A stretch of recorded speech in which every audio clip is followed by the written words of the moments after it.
आचार्य प्रशांत और समाज।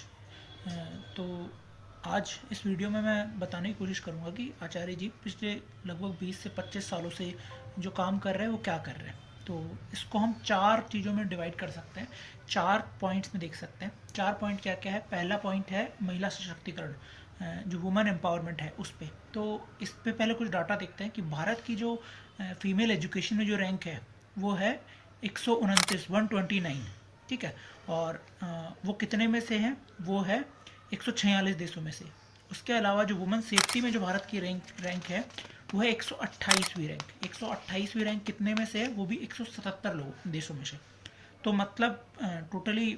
इसके अलावा भी देखिए कि जो रेप या जो बलात्कार वाली जो घटनाएं हैं वो हमारे भारत में बिल्कुल नॉर्मलाइज्ड है। लगभग आपको डेली का जो न्यूज़पेपर होता है उसमें ऐसी एक दो घटनाएं मिलेगी, और कभी कोलकाता, कभी उत्तराखंड में हो गया, कभी दिल्ली में हो गया, कभी राजस्थान में हो गया, हमेशा ऐसी कोई ना कोई घटना मिलेगी। उसके अलावा हमारी सोसाइटी के अंदर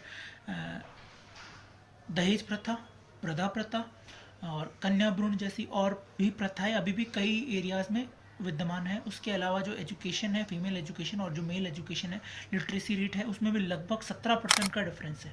तो ये अभी हमारी कंडीशन है। और हमारा जो समाज है, मतलब अगर हम मूल रूप से देखें तो वो वैदिक समाज है, जो कि पहले मात्र सत्तात्मक समाज हुआ करता था, पर अब इसकी स्थिति ये है।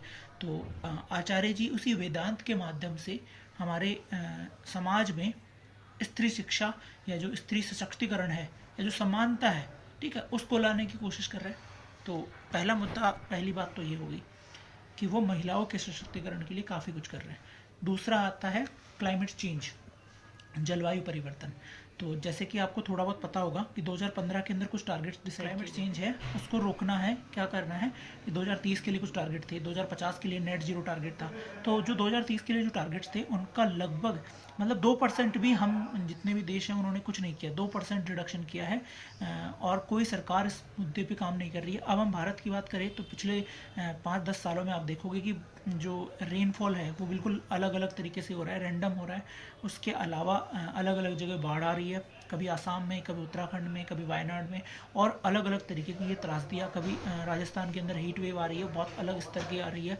और मुंबई के अंदर टेम्परेचर का जो डिफरेंस है दिन और रात में 30-30 डिग्री तक पहुंच रहा है। तो ये क्लाइमेट चेंज की स्थिति है, ये आगे आने वाले समय में और बढ़ेगी। तो इसके लिए जो जागरूकता का काम है, अभी वर्तमान समय में अगर सबसे ज़्यादा इंडिया में सबसे ज़्यादा अगर क्लाइमेट को लेकर अगर कोई जागरूकता फैला पा रहे हैं तो वो है आचार्य प्रशांत। वो लगभग जो उनके स्टूडेंट्स हैं जितने भी हैं, जो उनको यूट्यूब पे सुनते हैं, वो लगभग सब जानते होंगे कि क्लाइमेट चेंज के लिए इन्होंने बहुत कुछ बताया है, बहुत कुछ दिखाया है कि अगर हम ऐसे ही चले तो आगे क्या होगा। इसके बाद में जो तीसरा पॉइंट है, तीसरा पॉइंट आता है एनिमल क्रुएलिटी को लेकर। एनिमल क्रुएलिटी को लेकर अगर हम देखें तो आचार्य प्रशांत को जो सुनने वाले हैं वो लोग जो नॉनवेज थे वो लगभग लगभग बहुत सारे लाखों की संख्या में लोग वेजिटेरियन बने हैं। उसके अलावा कुछ हज़ारों की संख्या में लोग वीगन भी बने हैं। मतलब कि जो अहिंसा होती है उसकी तरफ लोग आगे बढ़े हैं।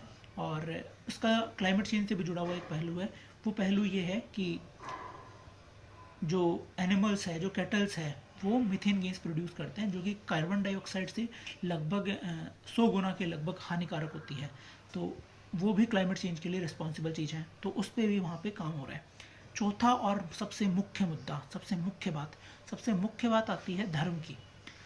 हम जितने भी लगभग हम हिंदू और सनातन धर्म की हम बात करें तो हमारा धर्म वैदिक धर्म है।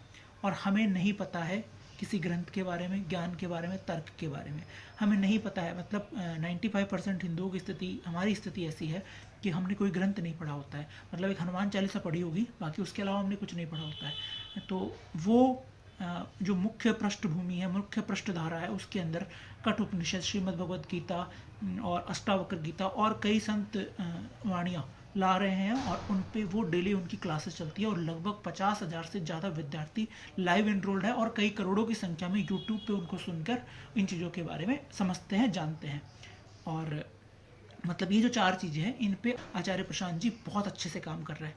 अब हमारी जिम्मेदारी क्या आती है, जिसको समझ में आ रहा है, जो देख पा रहा है, वो क्या करे, वो थोड़ा आगे आए, खुलकर उस बारे में बात करे। क्योंकि अभी जो कुछ घटना घटित हुई उस घटना से देखने को मिल रहा है कि जो सही चीज़ है उसको दबाने वाले भी बहुत है। दबाने वाले कौन है, वो सीधा सीधा पता चलता है कि वो पूंजीवादी लोग, पुरुष प्रधान समाज जो देखना चाहते हैं वो हो गए, शासन करना जो चाहते हैं जाति के रूप में या किसी भी रूप में किसी को दबाए रखना चाहता है, वही लोग वो हैं जो उनका विरोध कर रहे हैं।